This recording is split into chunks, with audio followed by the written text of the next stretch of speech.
Nselmilkom. Qegħdin biex nagħtu rendikonti ieħor tas-sitwazzjoni dwar il-COVID u Malta. Il-bieraħ komplejna żidna n-numru ta' testijiet li qegħdin nagħmlu. Infatti għamilna 637 swabs li huwa l-iktar numru li għamilna fi 3 hubs li għandna kemm 2 Malta u wieħed Għawdex minn l-isptar Mater Dei u anke miċ-ċentri tas-saħħa. Minn dawn irriżultaw 5 li huma pożittivi, allura issa għandna 156 confirmed cases. Tajjeb ngħidu li dawn il-każijiet huma l-każijiet li aħna qegħdin nagħmlu bħala testijiet dawk in-nies li jiġu bis-simptomi. Hemm xi ftit ukoll li qegħdin nagħmlu bħala sentinel surveillance li jkollhom l-ebda sintomi biex aħna nkun nistgħu nassessjaw is-sitwazzjoni wkoll.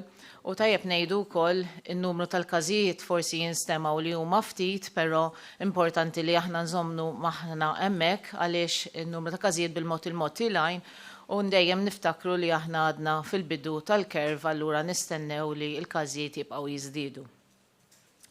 Bħala sitwazzjoni tal-każijiet min-naħa tas-sitwazzjoni klinika tal-persuni dawn jinsabu fi stat tajjeb ħafna il-każijiet il-ġodda li kellna u bħalissa għad għandna 5 min nies li qegħdin fl-Infectious Diseases Unit ta' Mater Dei, għandna 17 li qegħdin fis-St. Thomas Hospital u għandna 4 każijiet li qegħdin l-ITU u fost dawn l-4 każijiet għandna persuna waħda li kont semmejtilkom li għadu intubat u qiegħed fuq il-ventilator. Mill-każijiet li kellna l-5 każijiet tal-lum kellna 3 li huma relatati ma' safar u 2 minnhom li huma ta' local transmission.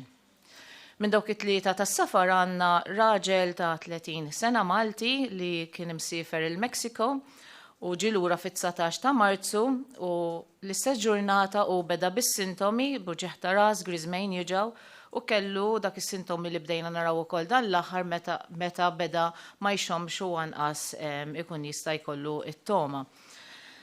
Huma dal-persuna kien qiegħed f'kwarantina, allura hija xi ħaġa tajba għaliex ma kellux iktar kontatti li esponihom u allura hemmhekk għandna każ li huwa contained. Aħna li qed nagħmlu wkoll f'dan il-każ peress li s-sintomi bdew fl-istess ġurnata li hu ġie lura minn barra qegħdin nħarsu wkoll lejn contact tracing fuq l-ajruplan ta' meta ġie lejn Malta. Għanna mara Maltija ta' 64 sena li ġiet lura mill-Ingilterra fil-15 ta' Marzu u bdiet bis-sintomi fl-24 ta' Marzu u kella ma bdietx ix-xom. Dik kien l-uniku sintomi li kella u peress li kienet imsifra barra minn Malta għamlet kuntatt magħna għamilna t-testijiet u ħarġet pożittiva. Vantaġġ ieħor f'dan il-każ li din il-mara kienet obdiet il-regoli u kienet qiegħda f'kwarantina. Kellna raġel healthcare worker li bażikament dan ta' 30 sena li wkoll ġie mill-Ingilterra fl-10 ta' Marzu u fit-12 ta' Marzu beda bis-sintomi fejn kellu griżmejn jiġaw u ma bedix ixhom. U dal-persuna sfortunatament kien għadha mhix invigor il-kwarantina u kien mara x-xogħol allura hemmhekk aħna għaddejjin bil-contact tracing fuq il-post tax-xogħol u anke tar-relatives ta' dan il-persuna wkoll. Għanna żewġ każijiet li huma ta' local transmission fejn għandna mara Maltija ta' 35 sena li din la kienet imsifra u anqas taf li kellha kuntatti ma' nies li kienu pożittivi. Ibdiet bis-sintomi fis-27 ta' Marzu b'sola toħta nifs u griżmeja jiġawha. Ma kienx qiegħda x-xogħol li huwa vantaġġ ukoll ieħor u kull ma għandna bħala kuntatti huma żewġ membri oħra tal-familja li dawn ukoll skoprejna li għandhom xi ftit sintomi allura qegħdin nagħmluhom it-testijiet ukoll. L-aħħar każ li għandna huwa ta' mara Maltija ta' 44 sena li din ukoll ma kienitx imsifra u fit-22 ta' Marzu bdiet tikkomplejnja li mhix qiegħda t-tiem. Allura aħna għamilna investigazzjoni ta' din il-persuna u għamilnilha test u propju ħarġu li huwa pożittiv. Din il-persuna kienet qiegħda fuq il-post tax-xogħol u allura bħalissa dejjem bil-contact tracing tal-post tax-xogħol tagħha. Dawn huma l-5 każijiet li kellna li ħarġu pożittivi mill-bieraħ. Importanti li nwaslu l-messaġġ li meta inti persuna ikun qiegħed għamel kuntatt magħna permezz tal-helpline u aħna nkunu tajnih l-appuntament biex jiġi jagħmel it-test u anke propju jagħmel it-test, f'dak il-perjodu sakemm joħroġ ir-riżultat, importanti li l-persuni xorta jibqgħu ġewwa għaliex hemmhekk ftakru li inti għandek persuna li għandu s-sintomi, allura faċli ħafna li propju jista' jinfetta l-ħaddieħor. Sfortunatament ġilna kellna każijiet li sibna li sakemm joħroġ ir-riżultat tat-test kien hemm min ħareġ barra. Din hija xi ħaġa li hija riskjuża allura l-appell tagħna dejjem ngħidulhom li importanti li dawk in-nies jibqgħu ġewwa anke wara li joħroġ ir-riżultat li huwa negattiv. Importanti li xorta tibqgħu ġewwa għaliex xi tip ta' virus ieħor jew mikrobu ieħor jista' jkun hemm allura jista' jinfetta lil ħadd ieħor ukoll. Barra minn hekk ukoll kellna xi ftit nies bħal medna matul il-weekend konna qegħdin nibatu dawk littri lil nies li huma vulnerabbli skont il-legal notice li ħarġet.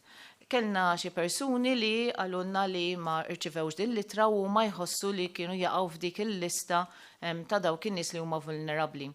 Għamilna email apposta għal dan biex dawk in-nies ikunu jistgħu nagħmluhom iktar faċli li huma jikkomunikaw magħna. Din l-email hija covid19.vulnerable@gov.mt. Dak il-persuni li tħossu li intom taqgħu f'wieħed minn dawn il-gruppi li huma ta' nies vulnerabbli ġifieri tkun iktar friskju jekk inti jaqbdek dal-virus u jkollok komplikazzjonijiet, ibatilna email idealment tagħmel kopja bħala attachment tal-kartuna s-safra biex aħna nkun nistgħu naraw eżatti x'inhuma l-mediċini li qegħdin jieħdu u hekk inkun nistgħu nikkomunikaw magħkom. Jekk persuni anzjani li m'għandhomx email jew m'għandhomx raba tagħhom jew xi ħbieb li jistgħu jibatulna din l-email fil-każ iċemplulna fuq il-111. Grazzi. Kien hemm ġie rapportat fuq media lokali li kien hemm Malti li jinsab fl-ITU fi Spanja. Ma jaqax taħt il-sistema Maltija fair enough, imma minħabba li huwa Malti dan jiġi immonitorjat mill-awtoritajiet Maltin jekk iva jekk għandkom xi aġġornament dwaru, għaliex ftit li xejn s'issa ħarġu informazzjoni dwaru. Rridu nifmu li aħna għandna numru ta' nies Maltin li qegħdin jgħixu f'pajjiżi oħra u nafu li hemm diversi pajjiżi li għandhom riski, allura tista' tistenna li sfortunatament li jista' jkollok xi persuna li jkun espost ukoll. Fil-każ ta' din persuna aħna konna verifikajna li ma kien hemm l-ebda kuntatti mal-Maltin u dak imbagħad ikun qiegħed fis-sistema ta' notifikazzjoni tal-pajjiż minn fejn ikun qiegħed.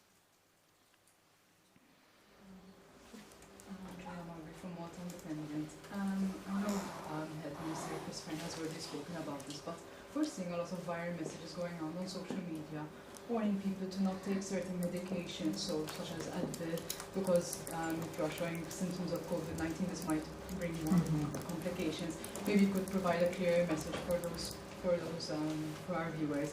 And another question regarding medication, if I may, whether there are actually any types of medication which can create complications for patients who have the virus. Infatti fuq il-mediċini għaddejn diversi studji. Fosthom hemm pereżempju ċertu tip ta' mediċini li jintużaw għal pressjoni għolja. Infatti dawn il-mediċini ġew studjati sew u anka l-EMA jiġifieri l-Aġenzija Ewropea li tikkontrolla l-mediċini ħarġet ukoll stqarrija li sa issa m'hemm l-ebda evidenza li hemm link li dawk in-nies li jkunu qegħdin fuq dawn il-ċertu mediċini li huma jintużaw għal pressjoni jekk jaqbadhom il-COVID ikollhom iktar komplikazzjonijiet. Infatti anka l-EMA din l-Aġenzija għamlet ukoll appell u anka warning li tgħid isma' dawk in-nies li għandhom il-pressjoni għolja importanti li ma jwaqfux dawn il-mediċini għaliex ir-riskju li inti twaqqaf ċertu mediċini tal-pressjoni huma ħafna iktar għaliex hemmhekk jekk titlalek il-pressjoni jista' jkollok riskju li jaqbdek jew attakki tal-qalb jew inkella xi attakki tal-puplesija. Regarding if there is any medication that can cause complications. Eżatti, dawn il-mediċini huma dawn kien hemm ukoll studju għaddej dwar ċertu mediċini li jintużaw ukoll biex naqqas id-denni jew inkella l-uġieħ tajjeb, però dawn l-istess ma hemm l-ebda korrelazzjoni bħalissa li inti jista' jżidlek iktar iċ-ċans jew li jaqbdek il-virus jew inkella li jkollok komplikazzjonijiet.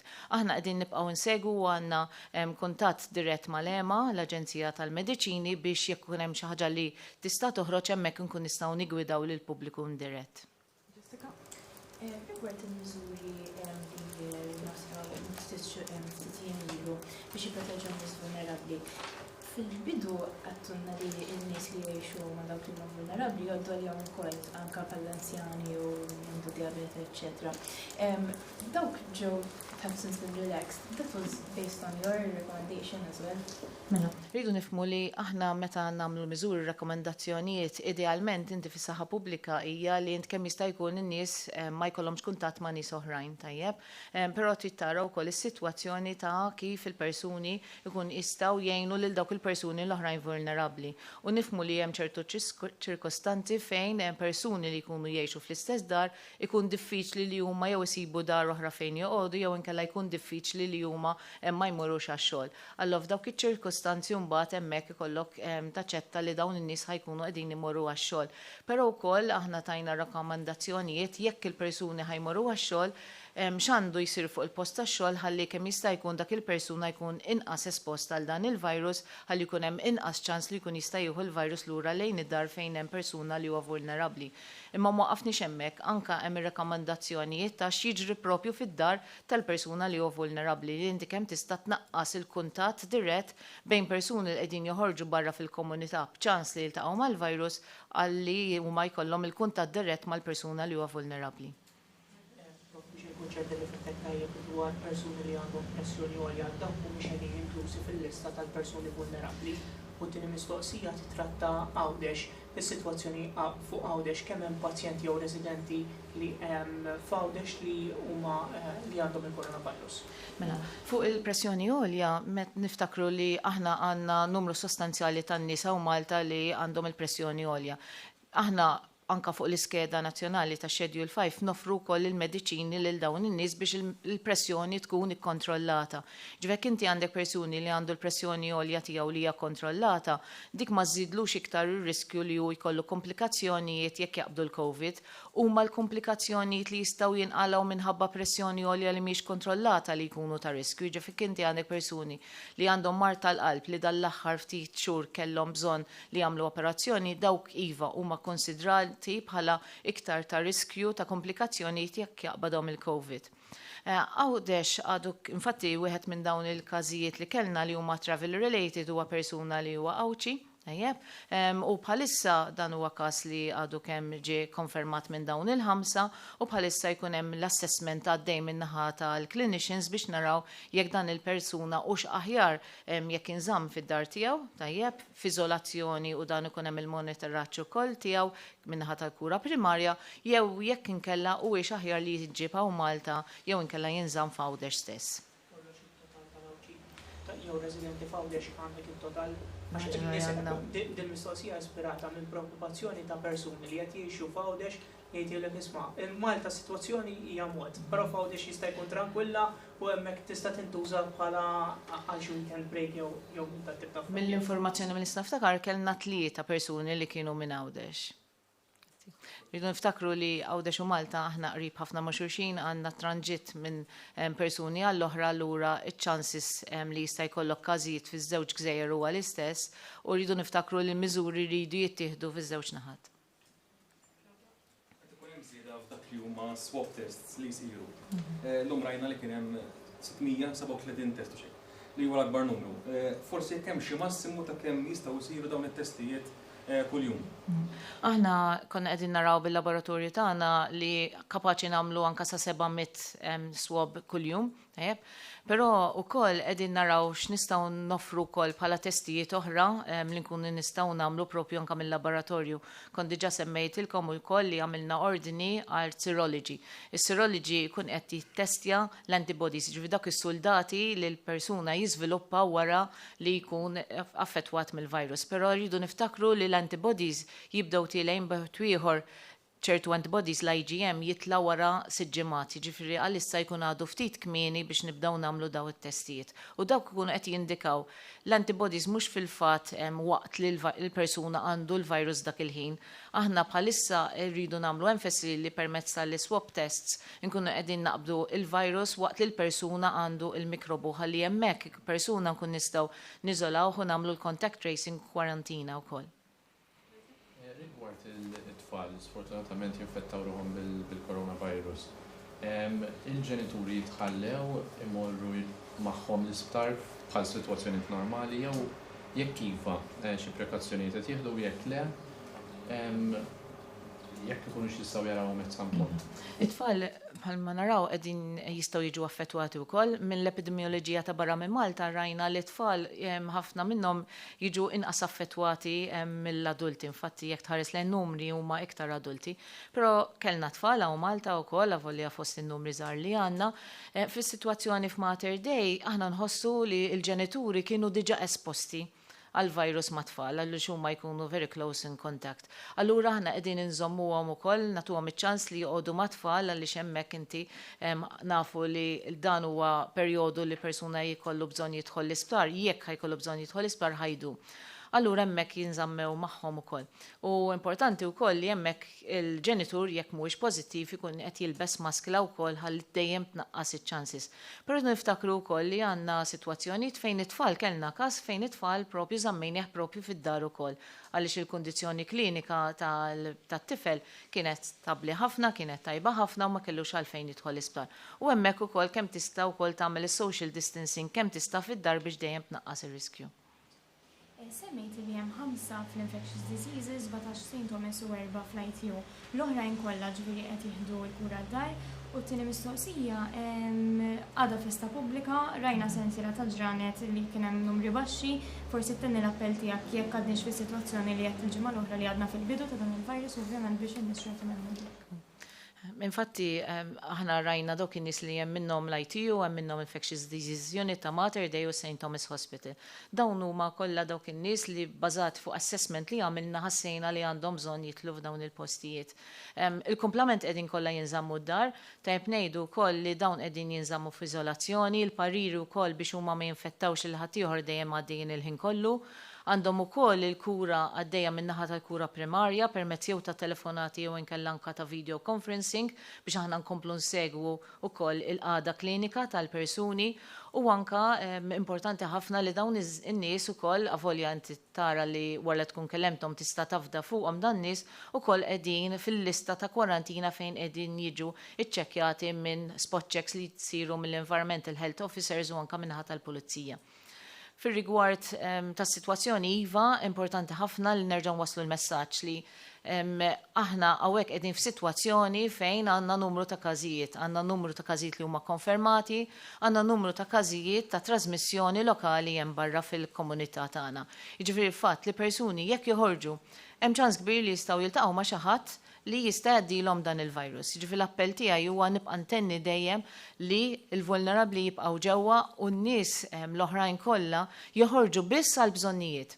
Għada hija festa pubblika, però ejja naraw x'nistgħu nagħmlu mid-dar tagħna stess ingawdu lil familja ma' xulxin u nevitaw li mmorru postijiet fejn hemm numru ta' nies. Tajjeb, l-importanti noħorġu biss għal dawk il-bżonnijiet li għandna. Xorta nistgħu nagħmlu l-ġurnata li hija festa pubblika mid-dar tagħna.